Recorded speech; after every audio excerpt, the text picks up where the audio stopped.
আমি খুব সংক্ষেপে একটু বুঝিয়ে দিব যে ঈদ মিলাদুন নবী সাল্লাল্লাহু আলাইহি ওয়াসাল্লাম আমরা কেন করি। কিন্তু অনেকেই বলেন যে আল্লাহ রাসূল যে ঈদে মিলাদুন নবী করেন, আবার আল্লাহ রাসূল তো এই দিনে পর্দাও করেছেন। পৃথিবীর পর্দা করেছেন না, দোনোটাই তো একই দিনে। কিন্তু ওনারা বলতে চায় যে আল্লাহ রাসূল মরে গেছে, বলেন না। আমরা ঈদে মিলাদুন নবী জন্মদিন পালন করি, ওনাদের ভাষায় বলছি, এটা আমার ভাষা না। আর যদি ওনাদের ভাষায় বলছি, আল্লাহ আমাকে ক্ষমা করুন। আল্লাহর কাছে, হুজুরের নূরের কাছে ক্ষমা চেয়ে নিচ্ছি, উনি মরে গেছেন। বলে কি বলে না? উচ্চস্বরে বলেন। বাইরে যারা আছে তারা বলে, বলে কি বলে না? বলে।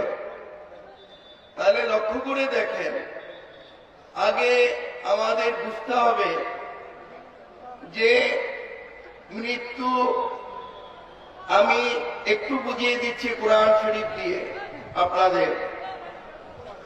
আপনারা আল্লাহ রাব্বুল আলামিন সমস্ত রূহকে একদিনে সৃষ্টি করে এই পৃথিবীর জমিনে পাঠিয়েছেন। আলমে আরোহার দেশে রেখেছিলেন, একদিনে পাঠান নাই। কত বুঝতে পেরেছেন? আলমে আরোহার দেশে রেখেছিলেন, সেখান থেকে একের পর এক আল্লাহ পৃথিবীর জমিনে আমাদের পাঠাচ্ছেন। আমাদের যেটা আমি বলছিলাম, মানুষ পৃথিবী থেকে যখন বিদায় নেয় তখন আমরা কি বলি করেন তো সবাই?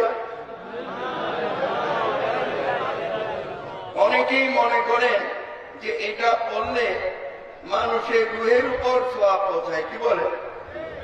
অনেকেই মনে করে। কিন্তু আমি একটু বুঝিয়ে দিচ্ছি, এটি কোরআন শরীফের একটি আয়াত।